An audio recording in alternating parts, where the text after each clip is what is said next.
Welcome back to Master Kalog and don't forget to subscribe and click notification bell for more update. Narito ang usapin tungkol sa education youth about sa sex education. So ito pong usapin na ito ay pinangunahan ni Senator Risa Hontiveros at hinamon niya ang iba pang mga narito sa hearing ng Committee Education Youth with join ng ang mga pag-uusapan tungkol sa education youth about sa sex para magkaroon ng kaalaman ang mga kabataan. Kaya naman hinamon ni Senator Hontiveros ang usapin tungkol dito. Pakinggan po natin ang kanilang mga pahayag. In your own words, former CJ, pinadiinan nyo pa ang pangangailangan ng edukasyon at tulong sa mga menor de edad na maagang namulat sa mga bagay na sexual.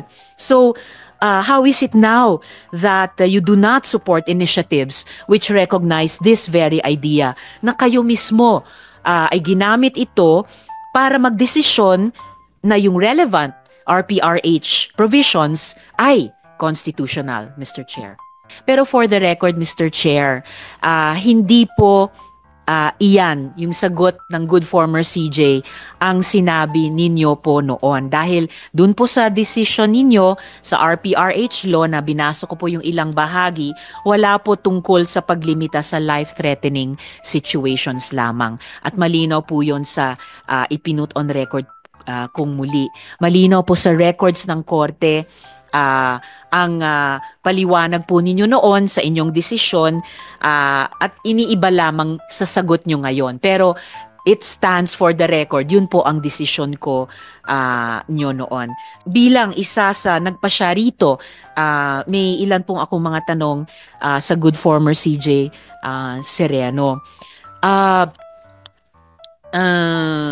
Nabanggit nyo po, former CJ, na sa inyong mga nakaraang statements na hindi compatible ang CSE with the Philippine context. But you were part of the Supreme Court that upheld the constitutionality of the RPRH's provision on age and development appropriate reproductive health education on which DepEd based its department order. Pero hindi po ba, former CJ, sinabi nyo sa concurring opinion nyo sa RPRH law na, quote, nangangailangan ding mabigyan ng kaalaman ang menor de edad na nanganak o nagkaroon ng miscarriage. In your own words, former CJ, pinadiinan nyo pa ang pangangailangan ng edukasyon at tulong sa mga menor de edad na maagang namulat sa mga bagay na sexual. So, how is it now that you do not support initiatives which recognize this very idea na kayo mismo ay ginamit ito para magdesisyon na yung relevant RPRH provisions ay constitutional, Mr. Chair? Babalik po ako dun sa aking chart. Pwede po ba yung pinaka-first slide ko? Ang tinakel ng RH law is sex education. Yun, nasa first section plus the social policy of helping all teenagers even who are experiencing these social issues.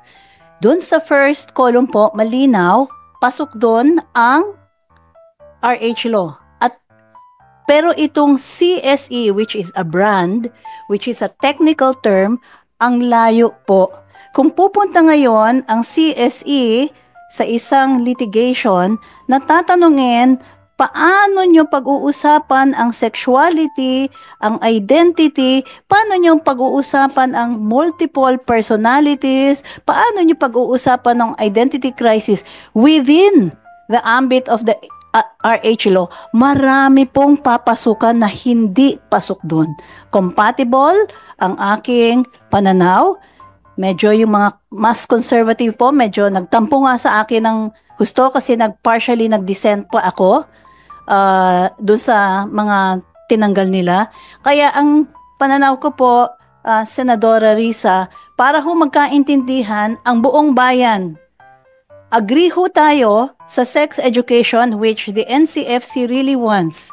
Agree po tayo sa parental equipping which the good RA on the parental equipping service program of Senator Gatchalian patterned after Valenzuela's Nanay Teacher Successful Program.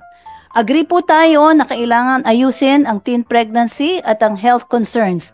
Pero kailangan po ang clear boundaries po natin. Inisa-isa ko na po, may mga bagay na hindi ho pwedeng sabihin at i-justify under the RH law. Pag-usapan po natin yon under another bill, maaring sa SOGI bill po, maaring sa ibang klaseng bill, pero hindi ito justified under the RH law. So, consistent po ako, ma'am. Salamat, former CJ, Mr. Chair.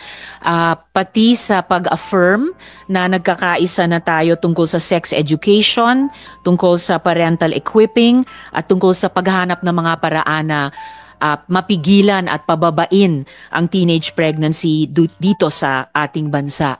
I wish to make it of record also, former CJ and Mr. Chair, na para sa akin yung evolution ng terms at contents from sex education at sexuality education at CSE ay bahagi hindi lang ng progressive legislation, pero yung progressive na pagpapilot, pag-i-implement, pag-i-evaluate, pag-i-improve ng executive. Dahil ang batas po ay higit isang dekada na, ang mga department orders ay ilang taon na rin, and bilang mga tao ay kailangan mag-evolve din po tayo. Hindi po ito para lamang sa akin po, in my humble opinion, Mr. Chair, hindi lamang po ito usapin ng branding. Para sa akin, ang sex education ay pasok sa sexuality education dahil hindi lang physical o biological, pero yung kabuuan ng pagkatao sa sexuality, at yung comprehensive ay isa pong adjective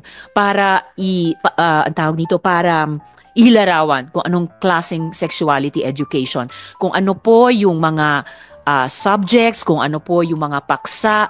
Definitely that should, and I understand from DepEd, be subject sa patuloy na improvement.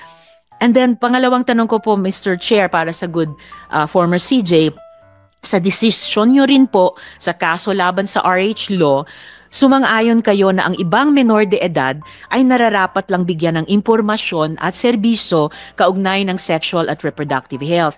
At ito po ang sarili ninyong mga salita. Quote, kinikilala ng RH law na hindi lamang edad ng isang tao ang tanging palatandaan upang mahandugan ng family planning services.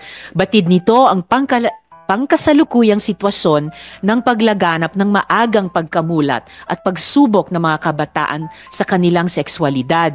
Nangangailangan ding mabigyan ng kaalaman at kung kinakailangan, mahandugan ng modern family planning services kung ito ay kanilang gugustuhin. Ang mga menor de edad na nanganak o nagkaroon ng miscarriage.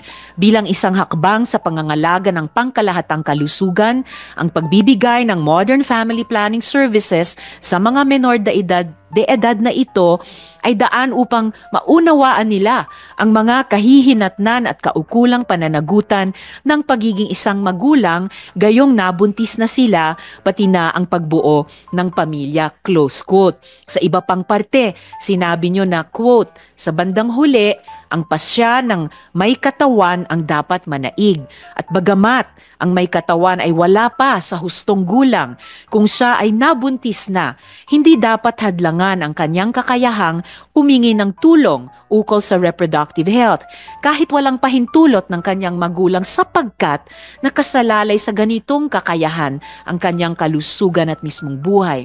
Close quote. So, base po, Mr. Chair, former CJ, sa mismong mga salita nyo noon, sang-ayon po ba kayo na depende sa sitwasyon ng ibang kabataan, talagang kinakailangan silang bigyan ng kaalaman at serbisyo kaugnay ng sexual at reproductive health, Mr. Chair? Sagot po ako, no? Mr. Chair and Madam Senator, malinaw po ang sinasabi kanina ni Yusek Domingo na, Asek Domingo, na kinatuwa ko na malaking bagay na buhayin ang bata o murang nanganak na. Sinabi niya na hindi pa kaya ng katawan, kaya kailangan tulungan. Yun po ang aking punto doon. Tulungan kasi buhay niya ang nakataya. Yun po ba ang pagkaintindi ko? And yun ho ang prinsipyo ko. Kung buhay na nung bata ang nakataya, lahat tayo magsama-sama, tulungan nating mabuhay ang ina. Salamat po, former CJ, Mr. Chair.